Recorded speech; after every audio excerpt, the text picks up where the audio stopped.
అందరికీ నమస్కారం.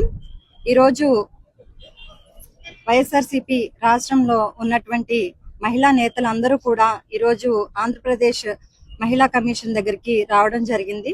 ఎందుకంటే రాష్ట్రంలో జరుగుతున్నటువంటి పరిస్థితులన్నిటినీ కూడా మనం ఈరోజు చూస్తా ఉన్నాము.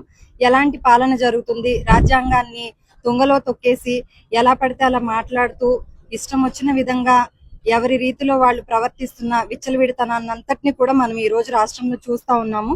అయితే ఈ రోజు మనం ముఖ్యంగా ఈ మహిళా కమిషన్ దగ్గరికి రావడానికి కారణం ఏంటంటే, మొన్న జరిగినటువంటి అమర్నాథ్ గారి విషయంగా మేము ఇక్కడికి రావడం జరిగింది.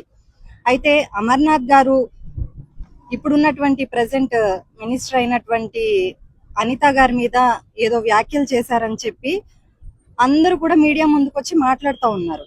కానీ అంతకు ముందు జరిగిన విషయాన్ని ఎవరు కూడా గమనించడం లేదు. అంతకు ముందు ఏం జరిగింది, ఆల్రెడీ అనిత గారు